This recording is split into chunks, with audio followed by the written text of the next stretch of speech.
ध्यायन्तु ममाङ्गानि वाक्प्राणश्चक्षुः श्रोत्रमथो बलमिन्द्रियाणि च सर्वाणि सर्वं ब्रह्मोपनिषदं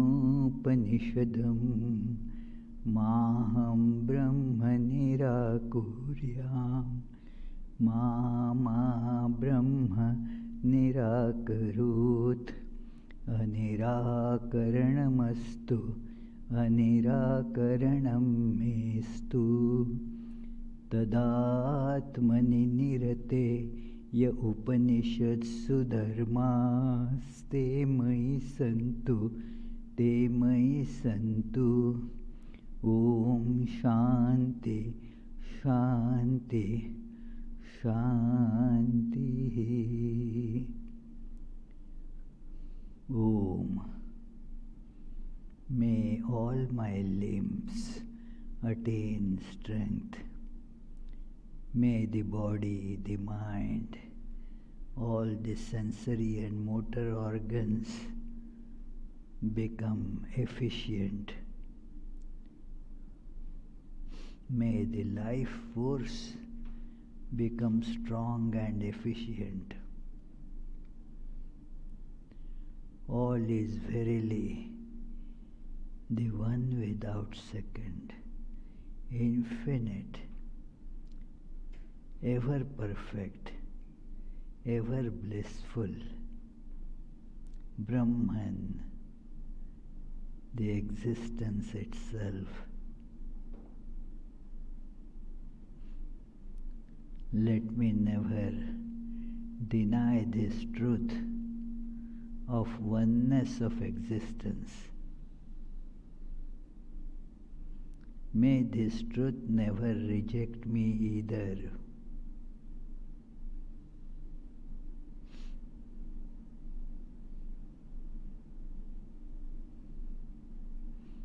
May all virtues necessary to experience this truth in life be with me.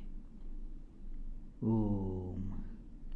Peace, peace, peace.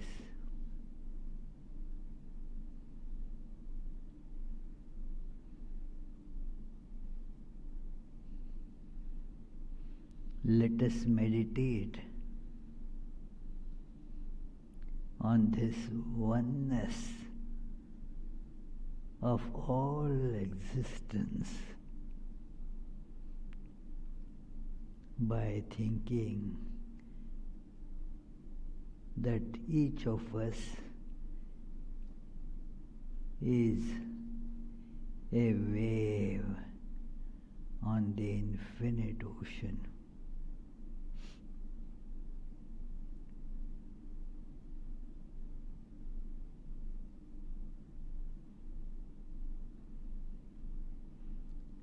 As a wave,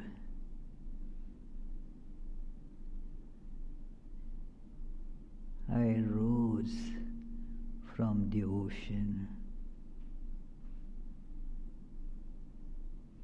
I went on growing.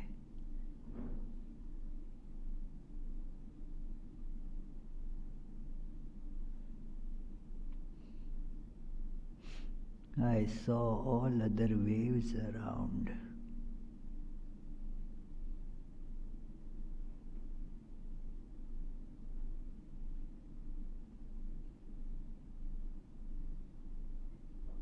All different from me.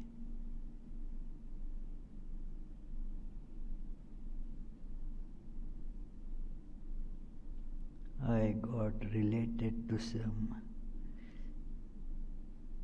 as parents, siblings, friends,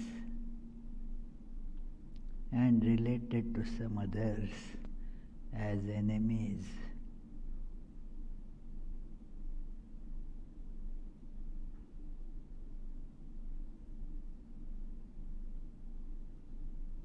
But the wave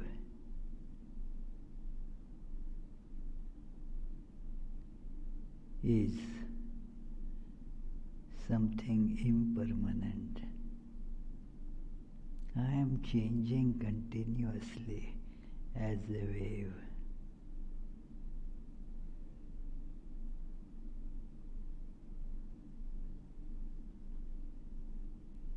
I am approaching my death, as it were,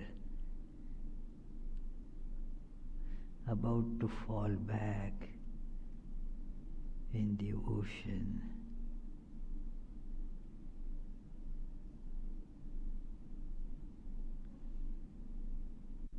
But a deeper thought informs me that I never was the wave.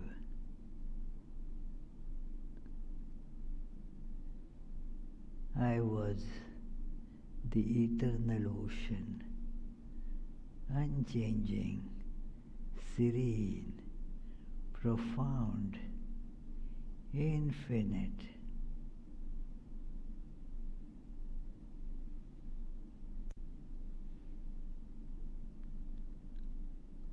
All the waves, they are one in the ocean. All the differences or seeming differences just are dissolved, gone.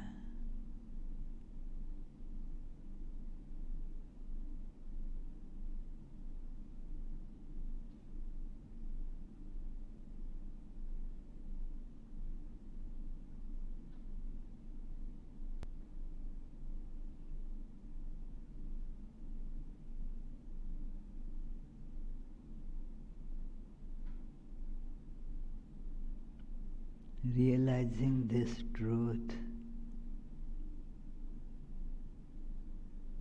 I have become infinite.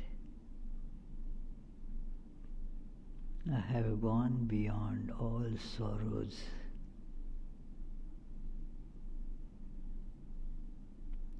all restlessness.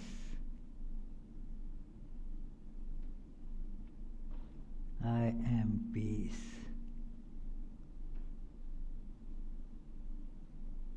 I am love. Om. Peace, peace, peace.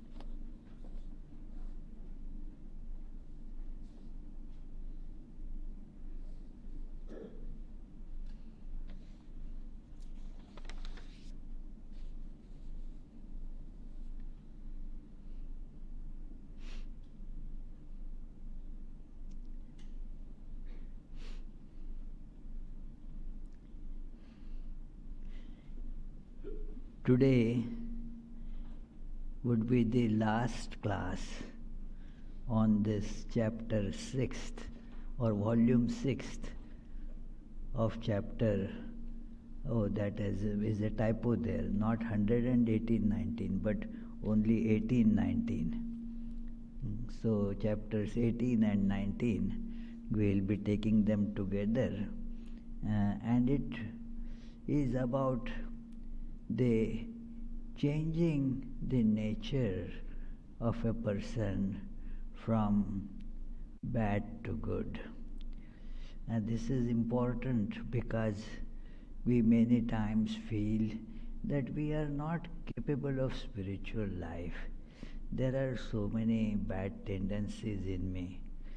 But these things can undergo a change, as this happened in many cases we see, Now this is a chapter where you see born in a demon family, how can one become an angel or devoted to God and so forth.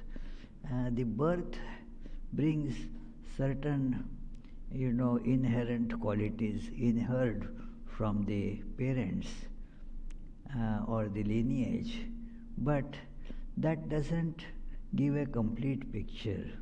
These things can be changed through efforts, through practice, through many other associations that we can come into. So anyway, let us begin.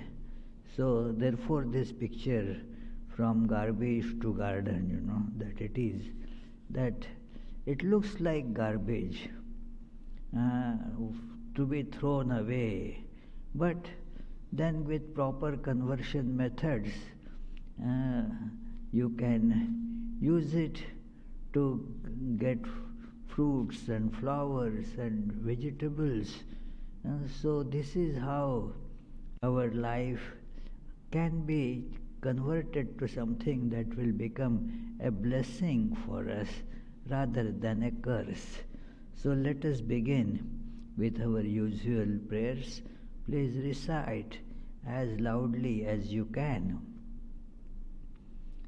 Janmadhyasya yatonvayaditarat Schaर्थेष्वभिज्ञस्वराट तेने ब्रह्महृदाय आदिकवये मुह्यन्ति यत्सूरयः तेजो वारिमृदां यथा विनिमयो यत्र त्रिसर्गो मृषा धाम्ना स्वेन सदा निरस्तकुहकम्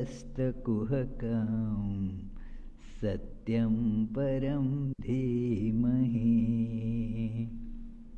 That from whom creation, sustenance and dissolution of the universe take place, who is both the instrumental and material cause of it, who is omniscient, is the only one having self-mastery, being the one independent entity, who illumined the mind of Brahma with the Vedic revelation, whose wisdom is the wonder of the greatest sages, in whom the world of the three gunas subsists, just as the combination of materials like fire, water and earth subsist in their causes without changing their elemental nature, in whose consciousness there is nothing false.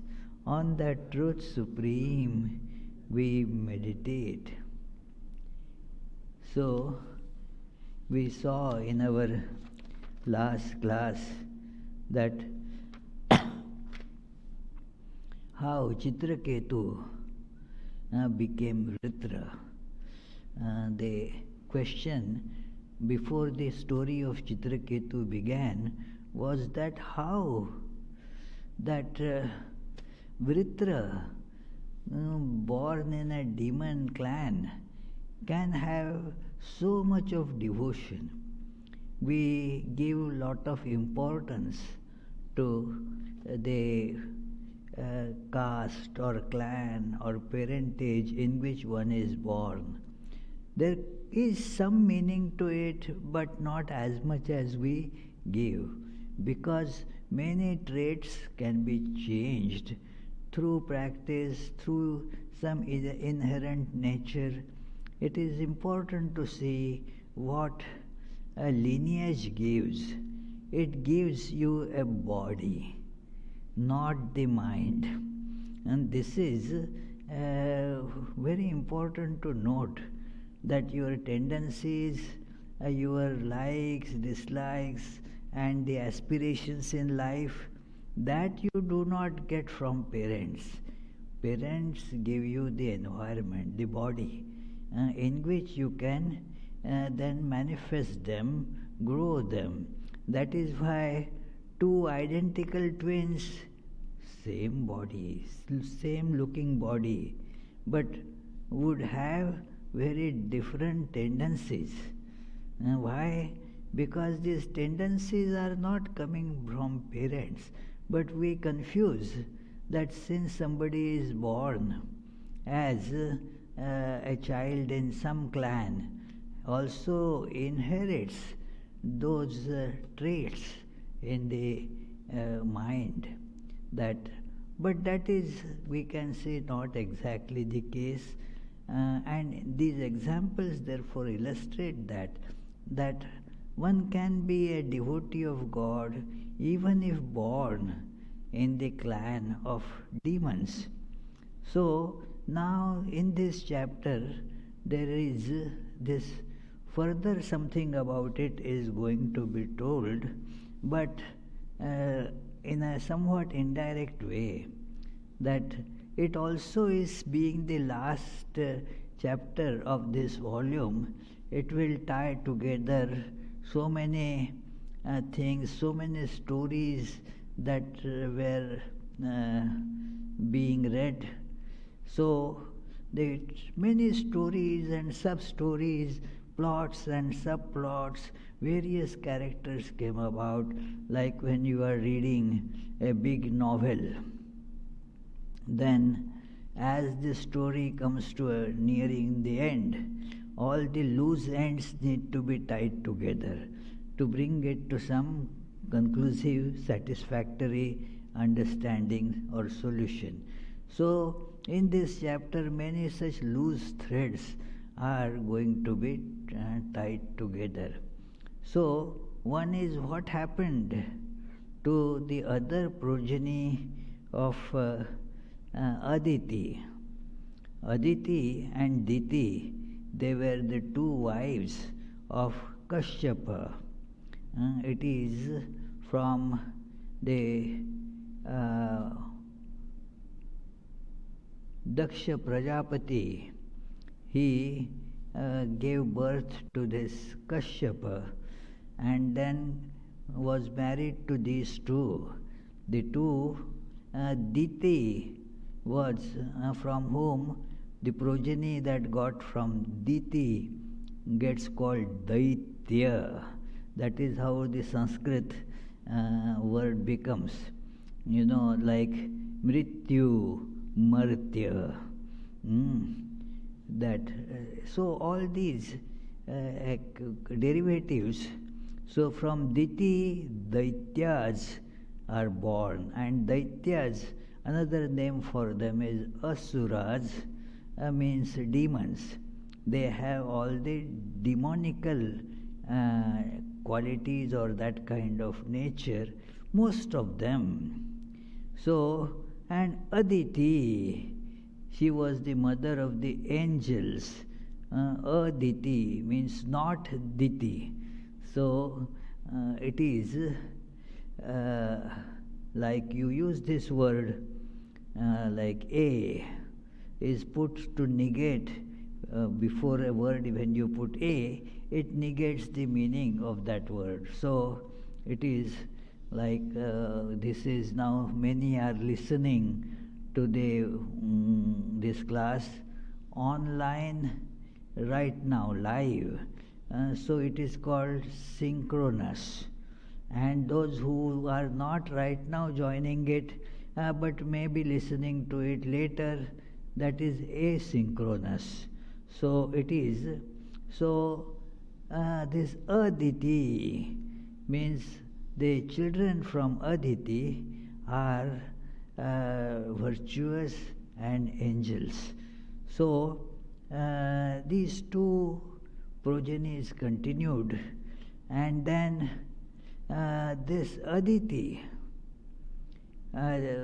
she had many great saintly children, and Diti had many terrible children. Two of them which were born, they were horrible demons of tremendous power and prowess.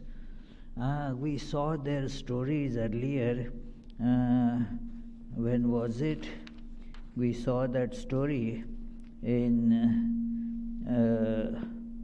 the third skandha, third volume of this Bhagavatam, how this birth of Hiranyaksha and Hiranyakashipu and how they were killed by Lord Vishnu. They became, both of them gradually became so powerful.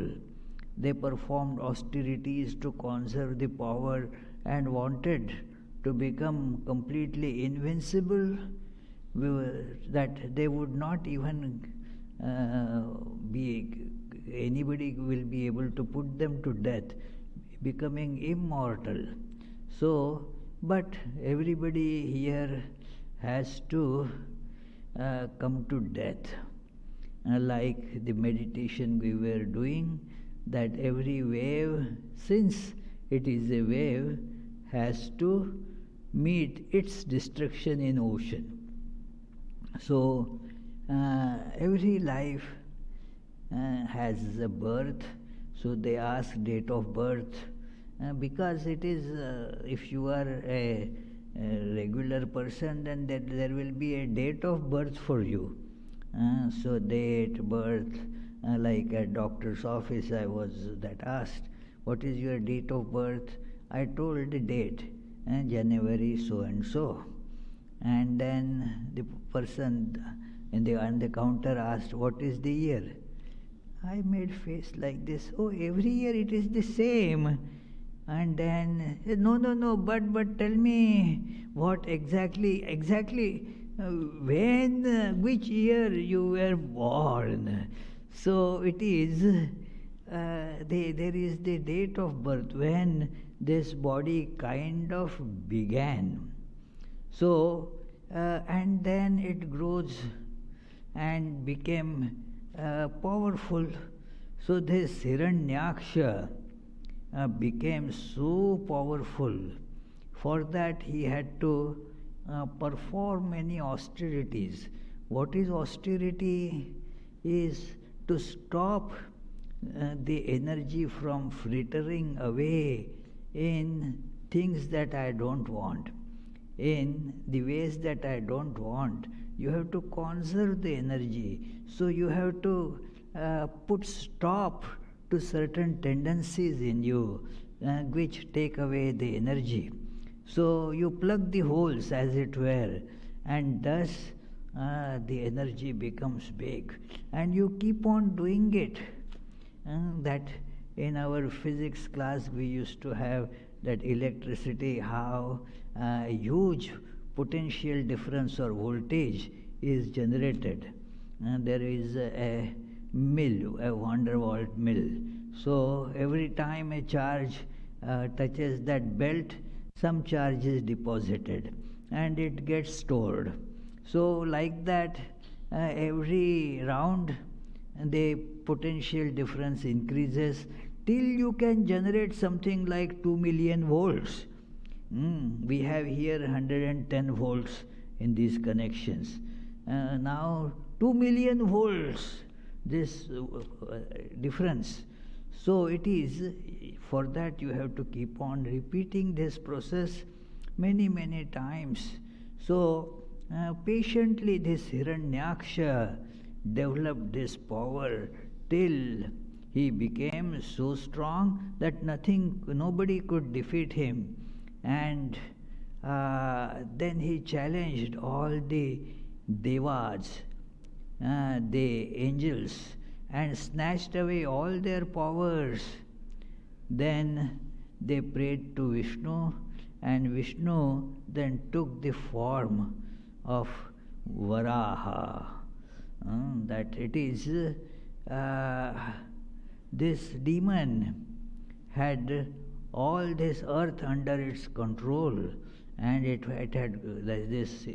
has gone under the ocean. So Lord, as it were, dug deep there and then killed, after a huge war that went on for thousands of years. So after thousands of years, this Hiranyaksha was assassinated. Hiranyakashipu's story is very popular.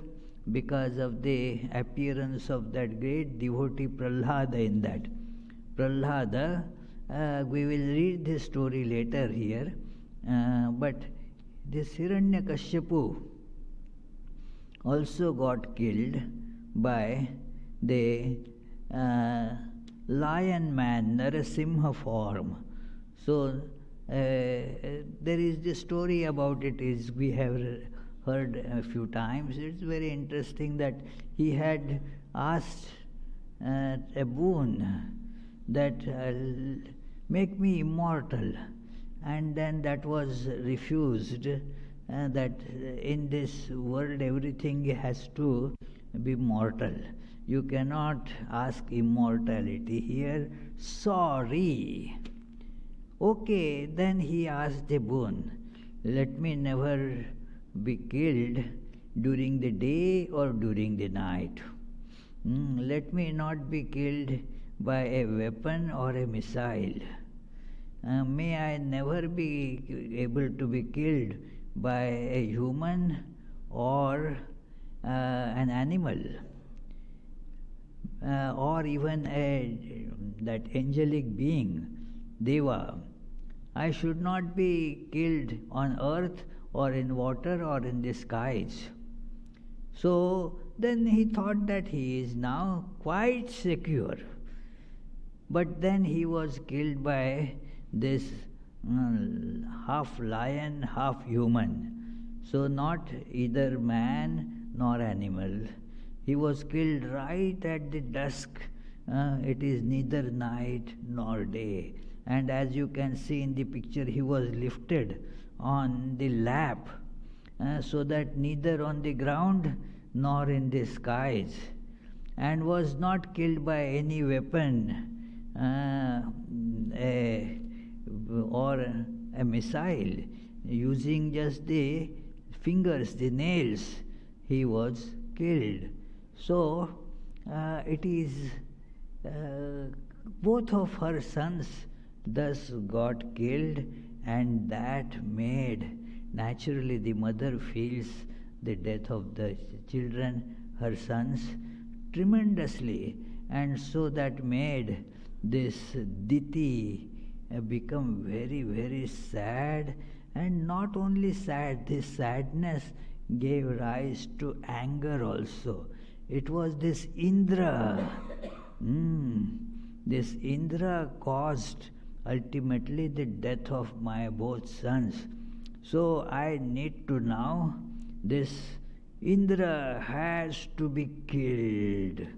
That became kind of her constant thought, that I now have to plot for the killing of this Indra. And because Vishnu did it, but it was for Indra. So Diti very badly wanted a son that can kill Indra. So all the vengeful thoughts were boiling in her mind, and then she hit upon a plan. Constantly thinking and concentrated thought then comes to a plan. Okay, we can execute it in this way. Difficult, but if we go methodically, it will happen. So this is that Diti started contemplating like this, that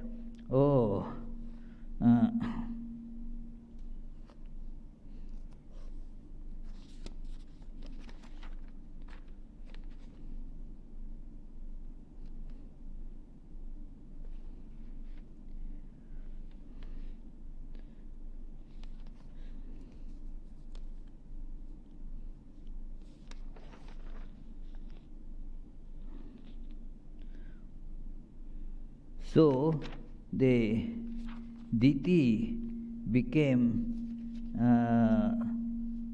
so much obsessed with this thought that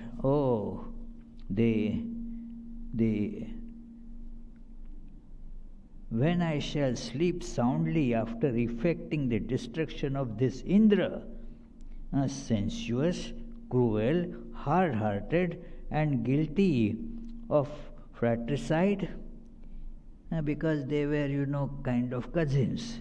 So why Indra became the cause of his cousins?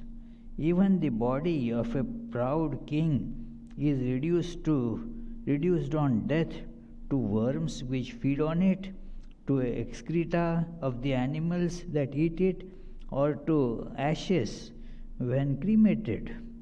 What can a person who oppresses others for the sake of such a body understand about their own real good?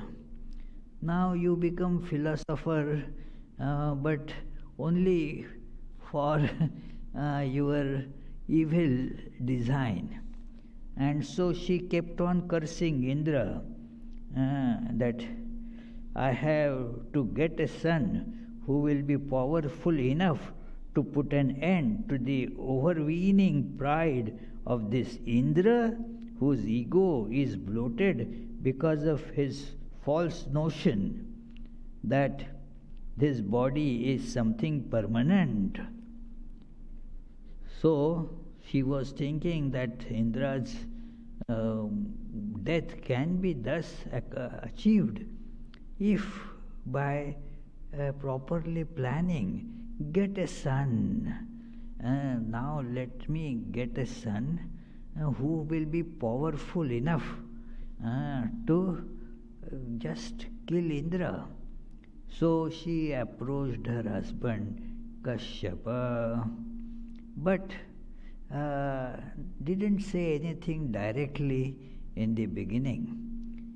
She kept on serving a very pure, serene lady, and started serving her husband Kashyapa with great care and in a smiling and subtly attractive way.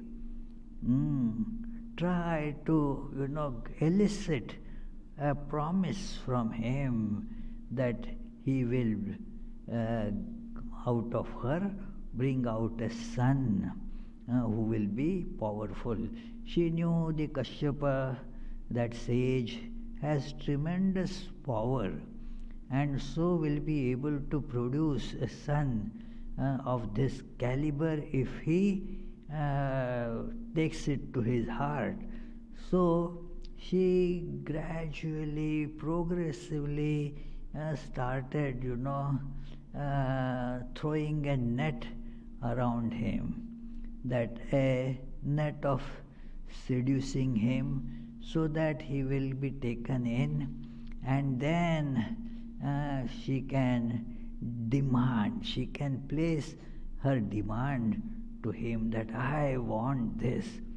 And gradually, initially probably the Kashyapa was on his guard, but when this Diti showed so much of kindness, affection, service, and so forth, he became kind of melted down, as it were. And then it so happened that he asked, "Oh, graceful lady, I have been served by you well in this spirit with great devotion. Therefore I shall grant you the boons you desire, which women without such devotion cannot obtain. This is the boon that I will be giving you because you have been serving me with such devotion." Diti immediately now snatched the opportunity, knowing that the moment of success has come. Like those who fish, put the rod, wait patiently. Those who are impatient will not be able to catch a fish. So they put that bet and then wait patiently. See what a fish is coming or not. When a fish then gets that bit in the mouth, and then it is stuck in the mouth, and then gives a jerk and pulls it out. So now the fish is at mercy. It is out of water now. So he is at the mercy of the one who caught. So now like that became the state of Kashyapa. I want a son free from death and can kill Indra. Diti said now. And Kashyapa now became very much remorseful that what in the moment of weakness how could I commit this. So it is he started cursing himself. The Prajapati, that is Kashyap, became very much repentant. He said to himself, alas, I am guilty of a great transgression today. Alas, for allowing myself to be infatuated by Maya in the shape of this woman and for delighting in sensual pleasures.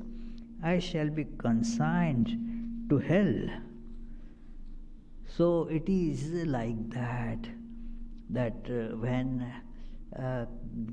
caught in this sensual attraction, a person forgets what he can do, what he cannot do, goes out of his way to please somebody, gets into those snares, and thus comes to repent. Oh, what did I do? My goodness. So, but now what to do? He has already given the promise. Yes, I will do that. Whatever you want, I'll do that. So sometimes we see the lovers, they promise each other moon also. I'll get the moon for you. Yes. Now how can that fellow get moon for you unless that fellow is a lunatic? Muni will not give such a promise. But it is because of infatuation, one says many things. So this fellow infatuated, he then regretted. But now the arrow has been already shot, so it cannot be taken back. So it is, now he started lamenting. I don't want to read everything there. It is because it is too much of a lamenting that, oh, why did I come here? You can understand, that when he is now trapped like that. So once you are trapped, now howsoever lamenting you do, you have to find an escape route, escape route, how to get away from this situation where I am trapped and seeing the imminent, immediate death. So you devise some plan. So Kashyapa also started thinking of some plan to get rescued from this. You know the story of that the tail of the tiger. When I became the head, I was appointed head at the Shillong Center of Ramakrishna Mission, Shillong in the northeast part of India. So my predecessor, after we signed those letters that yes, now I am accepting the charge of Shillong Center, he said, I am giving the charge of Shillong Center, all was done. Then he said, now I have handed you the tail of the tiger. What is this tail of the tiger? And he told the story in Kerala. where forest and the tigers roam about, and then people lay traps they for the tigers. The tiger gets caught and so forth. So there was a cage in which the tiger got caught, and a man was walking from there and saw the tiger. So was a bit curious, and so went close to the that cage. As he went close to that cage and then saw the tiger is just caught there, is helpless, cannot do anything, so he became more curious, like that stories of what Curious George. Have you seen Curious George? So the fellow, out because of the curiosity, keeps on getting into trouble. So it is, this fellow pressed some button here, there, and the door of the cage flung open, and now the tiger would come out. And just then, you know what would happen. So, but he was intelligent. He ran behind that cage, and the tail of the tiger was protruding from those that bars behind that cage. So he tightly pulled that tail hard and was holding tight. Now the tiger cannot run away, and nor this fellow can leave the tail. Now how long can you hold the tail? His arms were giving lot of pain. So he was waiting if somebody can be seen going on that same path, and he saw someone, and with a smiling face he said, hey, can you just hold me, hold this tail of the tiger for a little while? I'll come back in a minute. I have to pee and come back. Just for half a minute, just you hold this. Now this fool didn't think much, said, okay, I will hold, I'll help you. As he held the tail, this man got away and said, okay, bye-bye. Now you hold the tail. So my predecessor said, okay, I have given you the tail now. So it is, now this Kashyapa also started, now how to get out of this cage?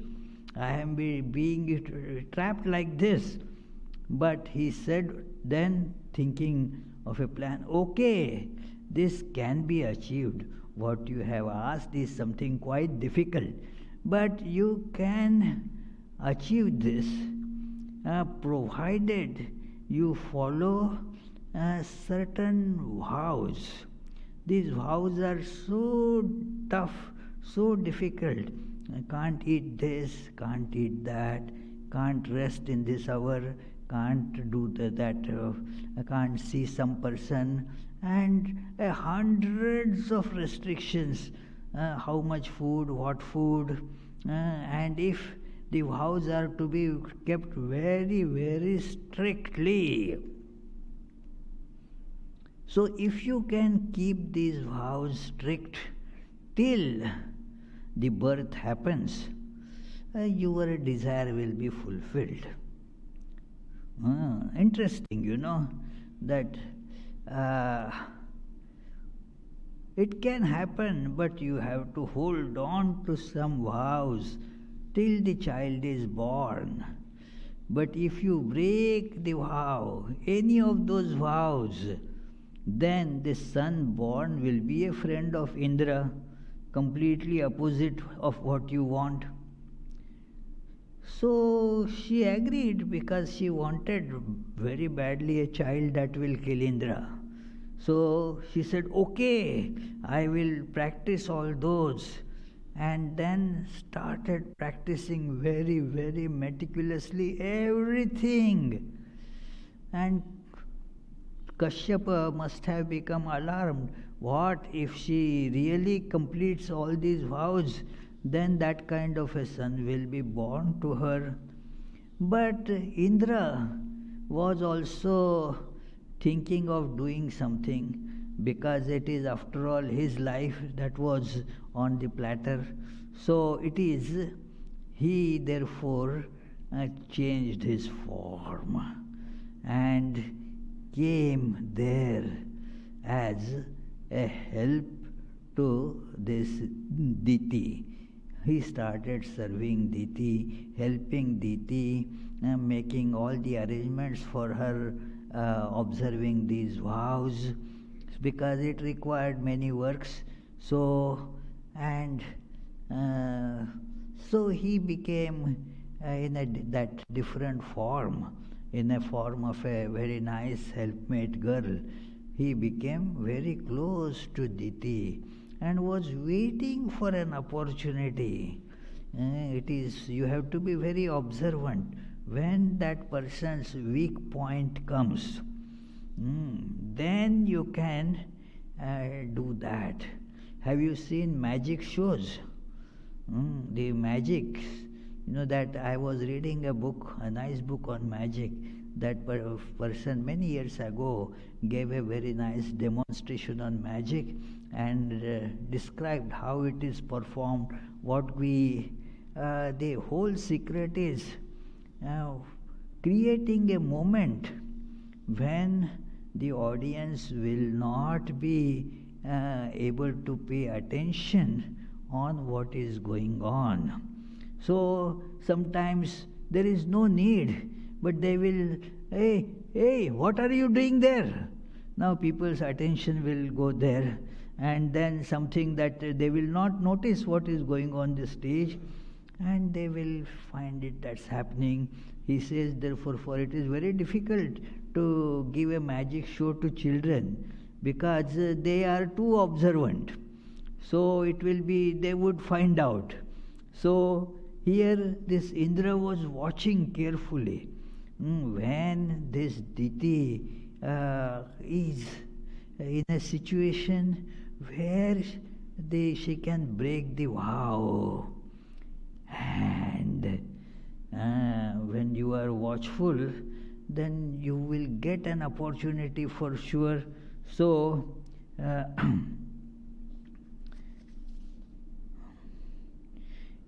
so it says, in the meantime,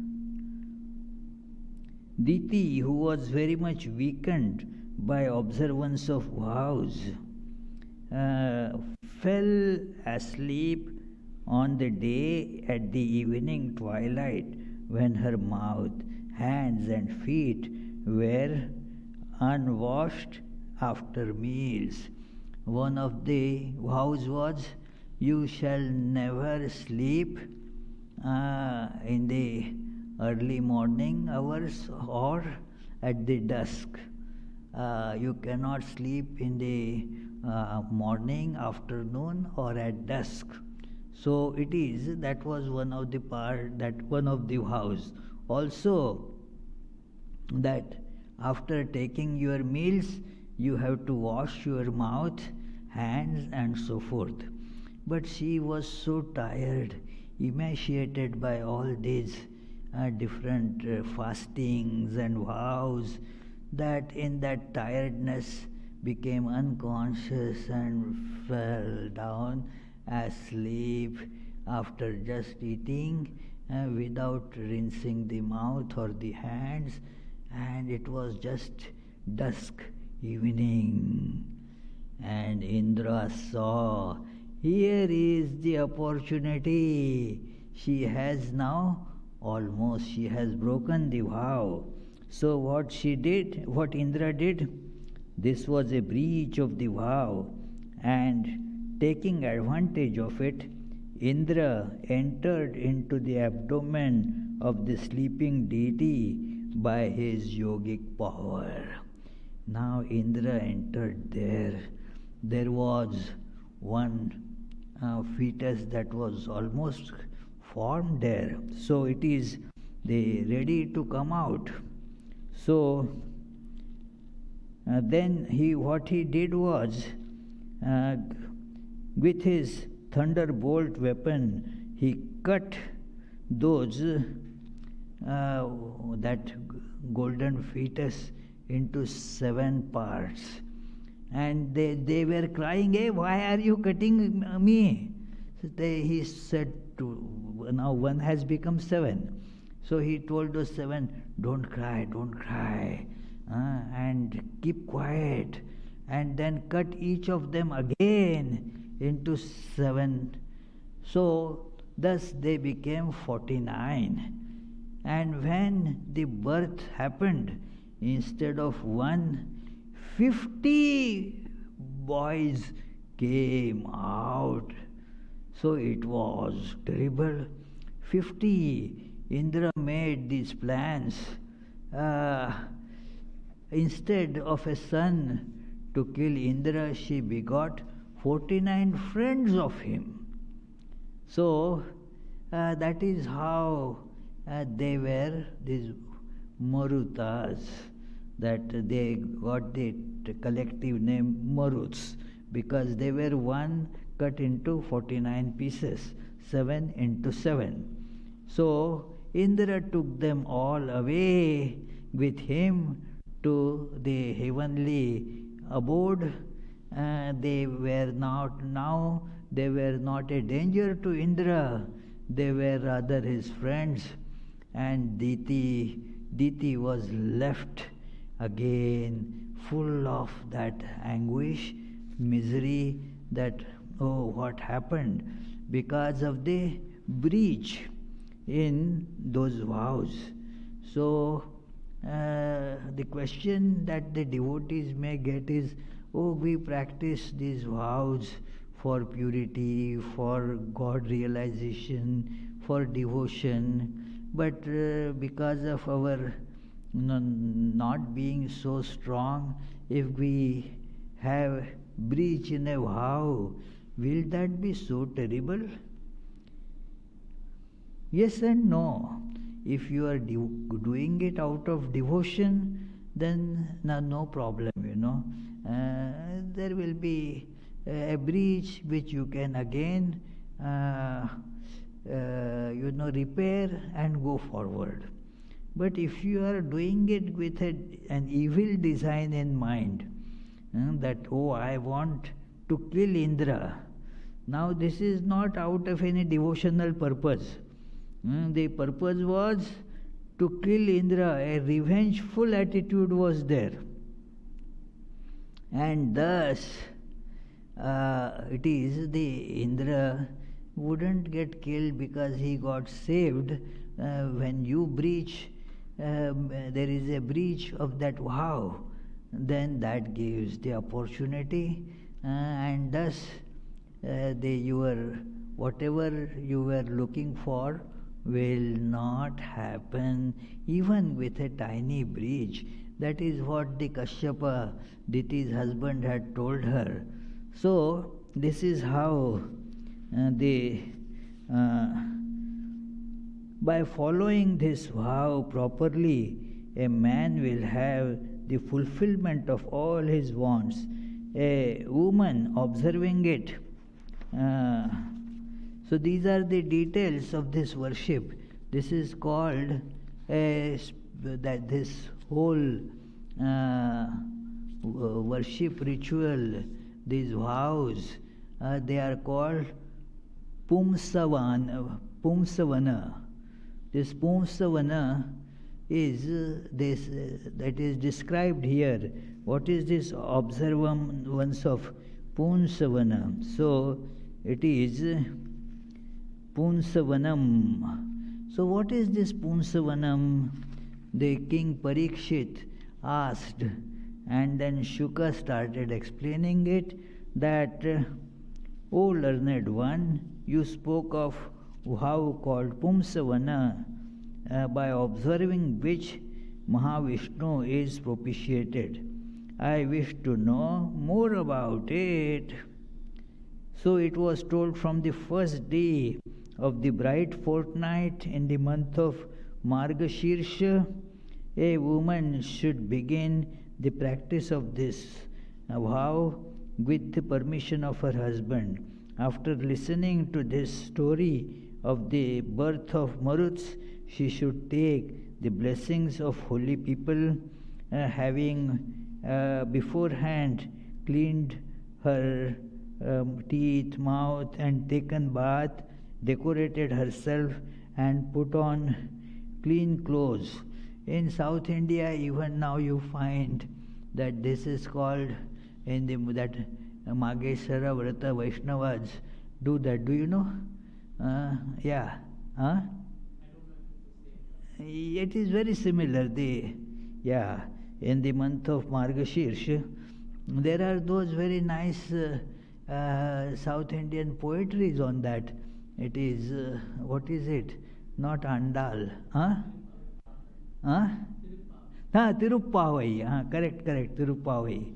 So, it is about this Margashirsha Vratam. Correct, thank you. So, it is, and the results are told that it is, thus, O Lord of all, thou art possessed of all the divine powers and attributes like mercy, lordliness, brilliance, greatness, vigor, etc. And therefore, thou art the master of all and the object of worship for all. Thou consort of Mahavishnu, O thou great creative power, O thou invested with all powers like the Lord himself, O thou great mother of all, be propitious unto me. My salutations to thee. So, then there are the mantras of this worship. So, you have to keep on doing like this, and thus, what is the result of the worship? By observing this vow properly, a man will have the fulfillment of all his wants. A woman observing it will be blessed with good fortune, prosperity, progeny, a good reputation, a comfortable home, and so forth. So, this is the result of this proper worship. So, and then all those things are told about it. So, here we end this 6th skandha, which had many, many remarkable, beautiful stories. Especially, there is the, for example, the stories related to this Vritra, then Indra's disrespect for his guru, and therefore the downfall, and then how the story that how Vishwarup became their guru, but the Vishwarup was kind of cheating on them, so Indra assassinated them. So, and then Indra associated Vishwarup, then Vishwarupa's father thus made this Vritra to kill Indra. And the Vritra was a great devotee. And how Vritra became devotee, then we came across this beautiful story of Chitraketu, that how one develops this passion, knowing that the earthly relations are impermanent, they are not real, and so forth. So this skandha was very instructive. The next skandha will bring many beautiful stories about Narada and Prahlada. These two great devotees, their tales will come in the next skandha, which we will start by the grace of God, not on immediate next Friday, but Friday after that. Next Friday we'll have a very interesting summarization of the story of Vritra and story of Chitraketu. We have to understand it together. We understood it discreetly, separately, and many, many Fridays were spent in discussing these two stories.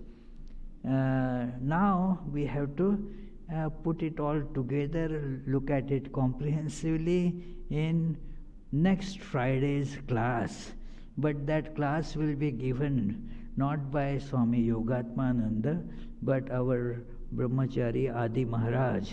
He will be giving next Friday's class of summarizing this whole thing. So, and then after that, we shall resume these stories from Srimad Bhagavatam, this seventh book, seventh volume. So, okay, let us conclude with this closing chant. Nigamakалпатарургалитам phalam shukamukhadamritadrava-sanyutam pibata bhagavatam rasamalayam muhuraho rasika bhuvi bhavuka. O devotees, quaff, quaff to intoxication this nectar of the fruit of the tree of Vedas, flowing from the mouth of the great sage Shuka and mixed with the ambrosia from his words. Any question?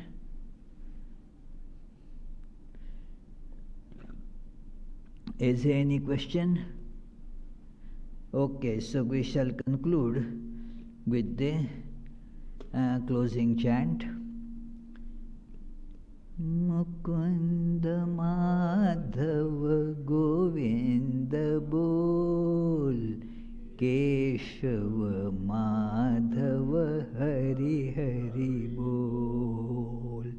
Mukunda Madhava Govinda Bol Keshava Madhava Hari Hari Bol.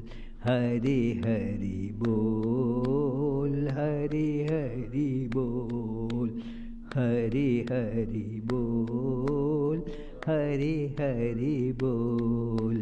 Krishna Krishna Bol, Krishna Krishna Bol, Krishna Krishna Bol, Krishna Krishna Bol. Mukunda Madhava Govinda Bol Keshava Madhava Hari Hari Bol.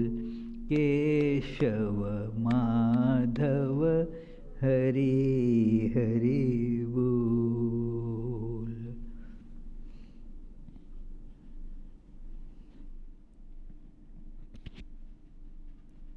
There are some snacks kept there, some nuts and some candies.